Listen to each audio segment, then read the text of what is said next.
Islamic speech میں آپ لوگوں کا خیر مقدم ہے۔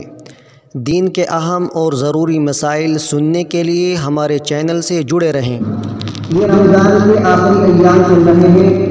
ان دنوں کے اندر ایک رات ہے جس کو ہم شب قدر کہتے ہیں۔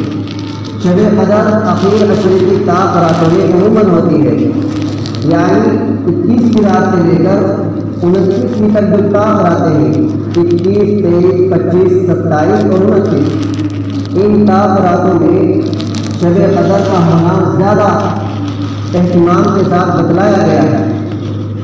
اس لیے ان راتوں میں خاص طور سے جاگنے کا اہتمام کرنا چاہیے، اور جاگنے سے مراد یہ نہیں ہے کہ تبلیغ کی جائے، جیسے آج کل کیا جاتا ہے کہ جاگنے کے نام پر پھٹے اڑائے جاتے ہیں، جگہ جگہ چوراہوں کی مجلسیں لگائی جاتی ہیں اور ایک دوسرے کی خدمتیں، ایک دوسرے کا مذاق اڑایا جاتا ہے۔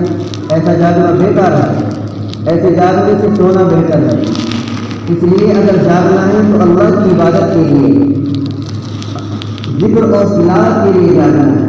اس میں کوئی چیز فضول اور لغو نہیں ہونی چاہیے، کیونکہ اگر انسان ساری رات عبادت کرتا رہا، ساری رات دعا میں، تسبیحات میں اور اللہ کی عبادت میں مشغول رہا، لیکن تھوڑی سی نعمت بھی کر گئی، تھوڑے سے مذاق لا رہے ہیں، کسی کی غیبت بھی کر گئی، تو یہ سارا جاگنا بیکار ہو جاتا ہے۔